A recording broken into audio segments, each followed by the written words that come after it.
ผู้ใดหับโทรศัพท์จะมีอยู่คนหับเสียงมันยิ่งบ่ผู้ชายยันว่านยันอาวานนะน้องนั่นแล้วบ่อยู่แล้วไปยิงบ่น้องเมียไปนั่นแล้วหาเหมือนมันบ่มีของกินเด้อยู่หิวเอ้าของกินนี่เจ้ากินแต่พักมันต้นเอาของใจละลายของมักเจ้าได้นี่เจ้าเจ้าว่ายังนี่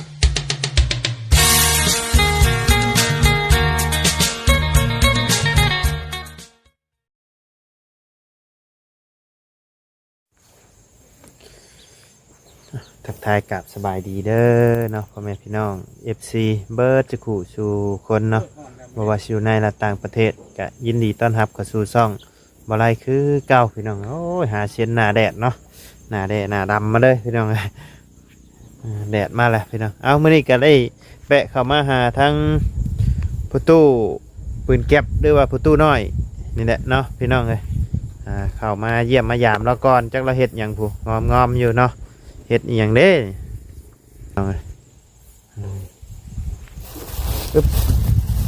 เอามื้อนี้ก็ซื้อของมักมาให้เราก่อนพี่น้องเลยเห็นแล้วจมมาอยากจะเฮิงเลยเฮ็ดยังไงโตโอ้ยของลุงของลุงของแม่เฒ่าของลุงสบายดีเด้อตู้เด้อเจ้าสบายดีสิเฮ็ดยังไงนี่เนี่ยเฮ็ดขอกไก่ไก่มันอันนี้เอานั่นหันตื่นเช้ามาได้เมียนขี้หันได้เอาอันนั้นออกบ่ชันอยู่บ่ได้พ่อหน้าพ่อตาหนวดเข้าขึ้นเลยเนาะเนี่ยนี่แหละคนจนมันเนี่ยเฮ็ดงามก็บ่ได้คนจนปล่อยสิมีลูกสาวแต่ต้องปล่อยหนวดปล่อยเข้าเลยบ่จังหน่อยแบบว่าพ่อก็บ่มักอยู่แล้วแต่ว่ามันบ่มีเวลาเนี่ยมีแต่เวลาเฮ็ดเวียกแบบนี้แหละโดยทางนี่ก็เช่านี่ก็ทางนั่นไปทางใดเข้ามา 2-3 มื้อคือบ่เห็นอ้าวโทรเข้าฉันบ่เมื่อวานนี่โทรมาก็ว่าบ่อยู่อ้าวไผว่าบ่อยู่กันจักผู้ใดรับโทรศัพท์จะมีอยู่คนรับเสียงมันยิ่งบ่ผู้ชายยันว่านยันอาวานนะน้องนั่นแล้วบ่อยู่แล้วไปยิงบ่น้องเมียไปนั่นแล้วหาเหมือนมันบ่มีของกินเด้อยู่หิวเอ้าของกินนี่เจ้ากินแต่พักมันต้นเอาของใจละลายของมักเจ้าได้นี่เจ้าเจ้าว่ายังนี่บ่ทันฮู้จะเบิ่งดูบ่ได้ใครผมสิมีแต่ของแซ่บนะขอบใจละลายโดยเจ้าว่าอยากยังฉ่ำมื้อน่ะช่างน้องลืมไปแล้วครับพอความทรงจำบ่ดีแล้วเดี๋ยวบ่มีนอนเพียบ่นี่มันยังนอนเพียนะแม่นอลีจมซื่อๆบ่ขอบใจฮะบ่มีของกินมื้อนี้บ่ทันกินฮอดข้าวหากันนึงข้าวชุกกินเฮ็ดข้อไก่ดิข้อไก่เพิ่นอันนั้นน่ะพ่อนี่แหละพักดันให้เว้านำแม่เฒ่าอยู่โอ้ยบ่ไหวแล้วนอนนี่ว่าไก่มันลายขึ้นมันเฮานอนบ่จักให้บ่จักไปซังในคันยกๆแงกๆไปเข้าห่มผู้ตู้ไปฮ้อนบ่ฮ้อนเลยนี่พ่อก็เฮ็ดปลูกเพชรเนาะคันเฮ็ดลายก็มันน้ำอยู่ใกล้แท้พุ่นต้องไปหามาไก่เนาะได้หิวมาใช่พวกฉันหิวมาหน่อยบ่ได้กินระยะดีกว่าบ่เฮ็ดหยังใครกลัวไปซื้อเพิ่นเนาะใครกลัวเพราะหมกเพชรมะเขือกับยังซื้อหมูเป็นบ่โอ้ยบ่มีหน้าหนังโอ้ยบ่นั่งก็ได้มายืนอยู่รถเฮาพี่มั้ยยืนบ่อย่าเอาไว้แดดเด้อมันบูดเด้โยชิ้นไอ้บ่ได้เอาชุกได้เอาดิบได้มาให้บูดกับบ่ทิ่มแล้วหันเหมือนบูดกับบ่ทิ่มท้องก็เชียร์แล้วบ่เชียร์ท้องพอนะมันท้องจนอาหารน่ะท้องจนอาหารโอ้ยว่าไปได้เลยท้องจนอาหารเรามื้อนั้นชื่อเอ็มเข้ามาผากกับบ่โยโอ้ยบัดมืออยู่เพิ่นบ่เอามาเนาะโยย่าได้ป่ะชื่อรับชิ้นไปให้เรานี่แหละป่ะได้ก็ได้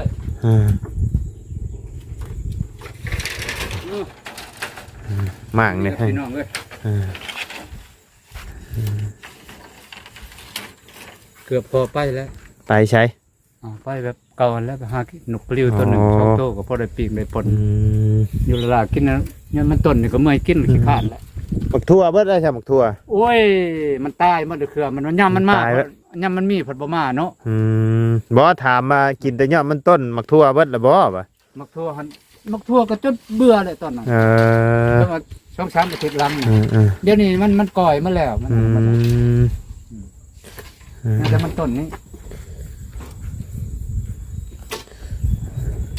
ได้เมียคลอดแล้วบ่ลูก ยังในเดือน1 เดือน เดือน1เดือน2พวก 2หาก็ได้7 เดือน 7 เดือนนะ 7 เดือน 10 เดือน 11 7 เดือนนี่เดือน11 ลูก ไก่ได้เนาะอย่ามัวจอจันมาแล้วพี่น้อง เมื่อนั้นเจ็บท้อง อืม เจ็บท้องคิดว่าจะเกิดลูก อ่า ตัวเองละเมาพันปืนพันหยังพันพื้นคนไปเพื่อน ไปห้องหมอเพิ่นไปห้องหมอแพทย์ว่าหาก็ได้7 เดือนหนึง อ่า เจ็บ เจ็ด ท้อง เจ็ดดิ มันเจ็บเนาะแม่มันเจ็บมันปั่นพอ โดย เป็น หาก็ได้7 เดือนเขาบอก โดย คนเฮาก็9 เดือนแต่ว่าก ะเก้าหั่นนะ 9 เดือนก็ บางคนก็คลอดก่อนกำหนดก็มี ก็แล้วแต่เนาะคลอดก่อนกำหนดนี่ก็ลูกก็บ่อยากให้ บ่สมบูรณ์นะ สมบูรณ์บ่หันแห้งเนาะ นี่เบิ่งเฮือนพอนี่ก็ล่มแห้งนี่เบิ่งเช้ามันนี่แม่นี่ เออ เช้าซื่อๆพี่ไปเพิ่นหมด ขดเบิดเลยเนาะ เออ เซเบิดเลยพี่น้อง นอนอ๋อตายเป็นตายวะ เออ มันจนไรก็ให้มันตายซะ เออ มันยากมันอยู่ โอ้ยซ้ำนี่บ่จนดอกตัว โอ้ยจน ยังใครอยู่ดอก เจ้ายังว่ามีอันเงินเดือนนำเด้ เดือนกับ ถ้าไปได้นี่เฮายังบ่มีเงินเดือนคือเจ้าได้นี่ เดือนกับเห็นเพิ่มเห็นรุดอย่างท อืม ำทำนั้นยาชูก็ยังนั้นบ่พอยังติดหนี่ติดยังตอนหนึ่งอันนี้นี่เขาแต่ตอนออกมันเขาใหม่มันออก ตอนหนึ่งมีแต่เขากินหมดคนลายอยู่เรือนนะครับ มาตอนนั้นคือจังว่าหนวดเข้ากับบ่มีมาบัดนี้ว่าเนาะ เจ้าหน่อยลก สิลกเอาบ่นี่นะ ลกได้ เอาเจ้าบ่ได้โกนบ่ บ่พอกัน มันบ่เจ็บบ่ โกนแล้วบ่เกิน3 มื้อแห้งน้ำกว่าเก่านั่น ต้องลกเอาเลย ลกแล้วเป็นอาทิตย์เป็นเดือนบางเทื่อก่อนมันสิออก โอ้มันบ่กระเจ็บเลยเนาะ บ่เจ็บเอาเทอละเส้น โอ้เพื่อสิเบิด บ่มันเป็นชั่วโมง2 ชั่วโมงบ่ได้หนังบ่ได้ไปใช้แล้วมื้อนั้นยังเหมือนเอาเถอะคัดจับเทอละ3-4เส้นนะโอ้บ่ไหวนี่หนังมันจะออกหนังนั่นแล้วก็ จับดึงปวดเอา โอ้ยเขาว่าเขาโฆษณาอยู่ TikTok มียาในหนึ่งนะทานี่เอาไว้ขนาดจักแบบใดบ่ฮู้ ชื่อไว้มีดโกนมาขูดกูดออกรถเลย บ่คูดจักเทื่อพอบ่คูด มีแตรกเอา คูดตลอดแห้งงาม แห้งงามกว่าเก่ามันป่งมา เอาขูดเอาฮอน โอ้ยหนวดมันหน่อยเดียว เอาหนวดบ่ค่อยมีเฮา มาได้คือว่าไปหายิงก็ใส่ธงไปชนลายโทรศัพท์ไปชงชม มามื้อนั้นโทรมื้อนั้นเสียงดังกริ๊งกริ๊งอยู่นี่มากับจานลาวมื้อน่ะ เบาลามาอีกเนาะจ้ะ มา เรามาทำอิฐเรามาผู้เดียว เลย แม่นั้นเรามากับเจ้าแล้วเจ้าอยู่โรงแรมเราโทรมาจะเข้ามาบ่ บ่มื้อนั้นเฮาบ่ได้เข้ามื้อน่ะ เนี่ยค่อยทามืดมื้อนั้น มื้อต่อมาค่อยก็ไปแล้วป่ะ เลย เพิ่นว่าตัวแล้วเบาไล่นี่ว่ะ เบาลาว่าเจ้าสิมาบ่มาเดี๋ยวเว้าน้ำข่อยก็พร่ำอยู่ ต้องโทรนัดเพิ่นก่อนได้พี่น้องเอ้ยก่อนสิเข้ามาหาเพิ่นนี่เนาะคนดังนี่เพราะว่ามีเบอร์เราไว้อยู่พี่น้องเอ้ย ดำจน เพราะว่าอันประตูเราบริคอยอยู่เพื่อนพี่น้องกันเช้าสิเข้ามาแวะมาเยี่ยมมายามเราก็ต้องโทรนัดเราให้เราอยู่พี่น้อง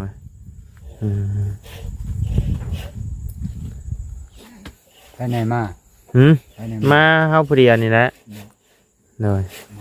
บ่ลาบ่ได้มาเนาะ มาเราเมื่อบ้านนะ บ่เพิ่มแห้งกระเต็กบ่ได้นั่นเลย จะจื้อภายในคนในทีมงาน ทีมงานนะ เลย จื้อแต่3 คนนั่นแหละ มีภายใน ลุงเฮิมกับเจ้ากับเบาเล่าเจ้า2 คนนี่แหละจื้อนัก โดย เบาไล่กับเบาเล่านี่แหละ โดย ถูกเฮิมก็คือว่ามาเทื่อเดียวช่องเทื่อบ่ โดย จื้อแล้วจื้อหน้าจื้อชื่อเบาน้อยๆนำบ่จื้อเลยมาซื่อนี่ โดย ยังมีช่วย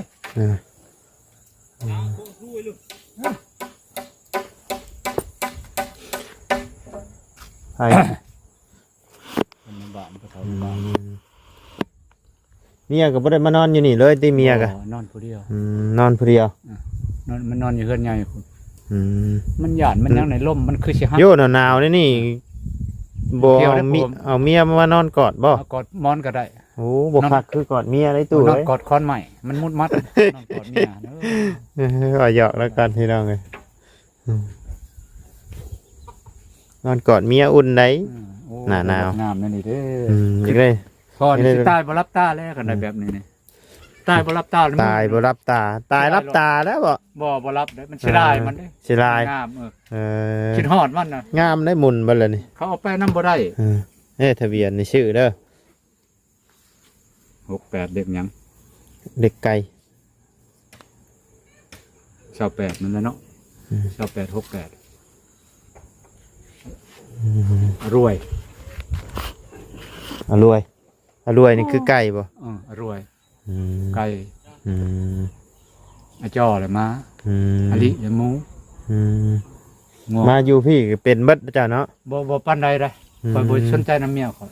เมียข่อยมามีแต่ว่าภาษาลาว เอออืม เมื่อเช้านี่ก็มาเอามันต้นไปเด้เมื่อ อืม มันต้นก็บ่ทันเป็นครับนะบ่ทันใหญ่มันทันฮอดปีมันอยากในม่านมัน ไปง่ายมาง่ายอยู่แต่ว่าเราก็ท้องใหญ่แล้วเนาะป่าน ใหญ่ นี้ แล้ว7เดือนใหญ่ เอ แล้ว อ 7เดือน8เดือน บัดยามไปผ่าท้องผ่าหยังแบบไปนั่นแหละย่างไปบ่ตุ บางเทื่อย่างบางเทื่อขี่รถมันบ่มี อืม ยืมรถหมู่เรื่อยๆไป อืม เกรงใจ ย่างไปกับเจ้านั่นแหละ บ่ไปกับเอื้อยมัน ไปกับเอื้อยเออ เมียเพิ่นลุง โอ้เมียผู้นี้ ลุงพลอย อันเมียเราผู้ที่ท้องหั่นบ่ นี่ได้เกิดแล้วเด้ เกิดแล้วบ่ เกิดแล้ว ผู้หญิง ชื่อน้ำผึ้ง ชื่อน้ำเพิ่ง น้ำผึ้งบ่ได้ ลูกเจ้าเกิดมาชื่อหยังจะตั้งไว้เด้อบ่ บ่เข้าบ่ให้ตามก่อนนะครับ เขาให้ตั้งก่อนบ่จะว่าคิดไว้ในใจอยู่ บ่คิด เฮานี่คิดไว้ในใจก่อนนะเฮาลูกเกิดมานี่ แต่บ้านในเมืองก็พวกนี้ก็ว่าคลัม คลำบ่ ตั้งก่อนบ่ได้ เออ เอาน้ำเขารับน้ำเขา คลำน้ำเพิ่น คือพ่อนี่วะชนบ่เรื่องวิทยาศาสตร์นะบ่เว้าเรื่องไสยศาสตร์บ่เรื่องไสยศาสตร์มัน เออ มันสิ้นเปลืองหลาย เลย จะหน่อยหมูจะหน่อยไก่ จังหน่อยถือของนั่นถือของนี่อยู่ติ อันนี้พอมันบ่จักไปใช้ เออ อยู่แต่ในบ้านบ่จุไปเล่นบ้าน เออ มีบุญมีทานก็จะเราคิดยาก ย่านบ่ ญาติกันแล้วเอ้ย อืม มันตายแบบธรรมชาติช้าอย่าไปตายแบบนั้น โดย ถือว่าชีวิตเฮามันชันโพด โดยบ่คันตายให้ใช่ได้ตายเลยใครอยู่ย้อนแบบว่า เจ็บทรมานแล้ว มันตายบัดเดียว อืม กันชายแล้วตายบัดเดียวมันเสียรับก็ให้เจ้าตายโดนๆเอาจักไฟ โดยเมียเราบ่ บ่ได้ไม่เท่าห่างคนแล้วนะ โอ้อันนี้บ่ไม่เท่าห่างจันนะ อันนี้ลูกชาวก็แวกอยู่ ฮะลูกเลยลูกสาวเจ้าบ่ ลูกชาวก็เมียคุณมีลูกเล่า อ๋อ ปะกัน มันไปอยู่ทางไทยพุ่น โอ้ มาหาพ่อแล้วกัน อืม ชุมเจ้ามาแล้วมาหา เอ พ่อ อ ขนมแล้ว เดี๋ยวนะมีนะเพิ่นก็มาเด่นน้ำเจ้าอยู่บ่ อ๋อมาตลอด เออ มันบ่เล่ามากมันก็มา อืม เล่าก็ชื่อขนมมาตอนซะ โดย ขนมอม เฮาก็บ่ได้ชื่อขนมมาครับ ยาแล้ว กินข้าวแล้วบ่เจ้า ยัง ยังอืม เบิ่งเพิ่นเฮ็ดเข้านะก็หนึ่งนี่ไผหาก็หมอหนึง เออ ลืมมาเข้าแต่ว่านี่มาตอนเช้านี่ เอ้าตอนเช้ากินยังซะ บ่ได้กิน ยังบ่ได้กินข้าวเช้า บ่กินข้าวมื้อหนึงช่องขาบเลย อื มันเคยตอนอยู่ทหารกิน เอ ข้าวมื้อหนึ่งช่องขาบ อกินตอนเที่ยงกับตอนแรง นี่ก็บ่ทันอยาก อืม แต่ว่ามีอาหารนั้นลูกชื่อมาให้แล้วกินแล้วบัดนี้จัง เออ ที่บ่กินก็สาเหตุบ่มีอาหารนำแน่เนาะ นั่นแหละมันก็บ่อยากแน่ เออ มันเฒ่ามันแก่แล้วเขา โดย ก็บ่ปั้นได้ดอกคือวัยรุ่นนี่ โดยอืม เวลาอยากก็ดึงแจวมาก็จำช่องยามค่ำแล้วก็ยาก โดย นั่นนั่น อืม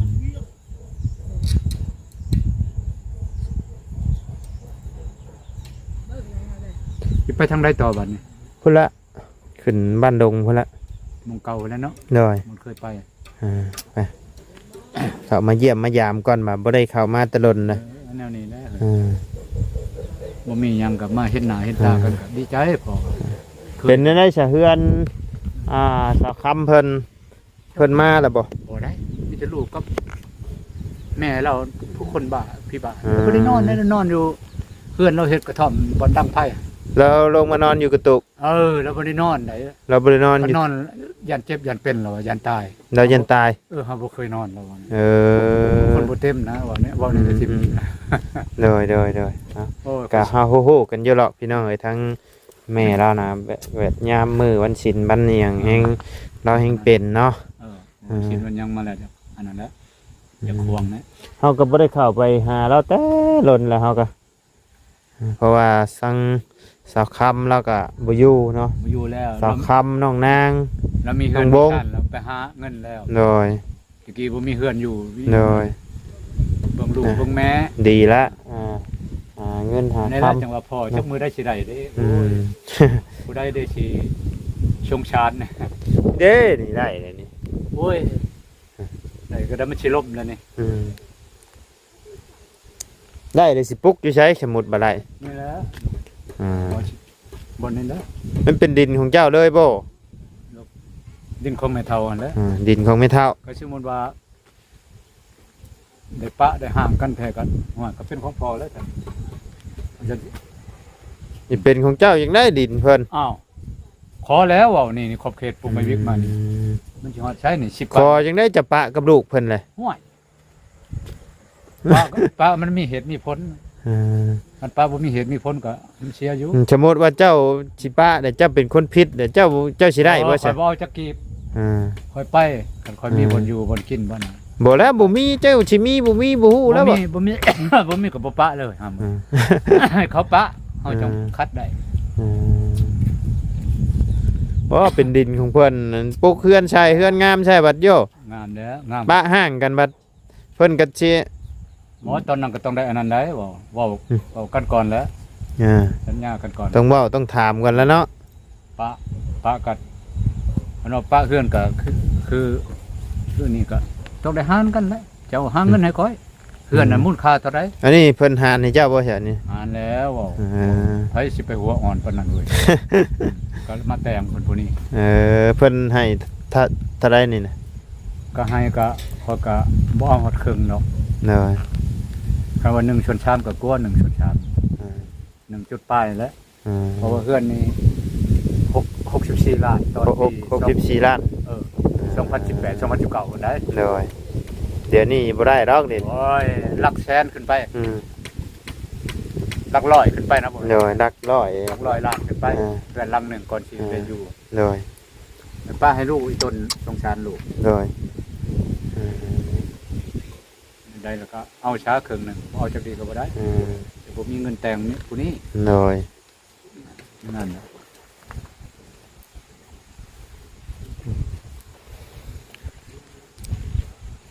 ลุงเฮิมเราบ่เคลื่อนไหวแล้วเดี๋ยวนี้เนาะ เราอยู่บ้านหนองหัวอยู่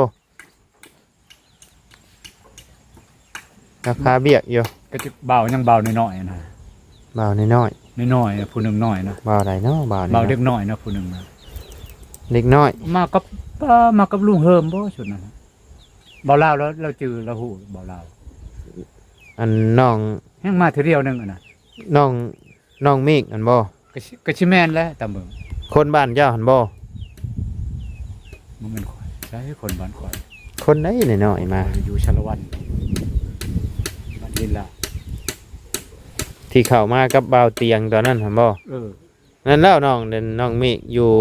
สารวัตรคือกัน อยู่ชาละวันบ่ แม่น เห็นแม่นเฮาบ่ฮู้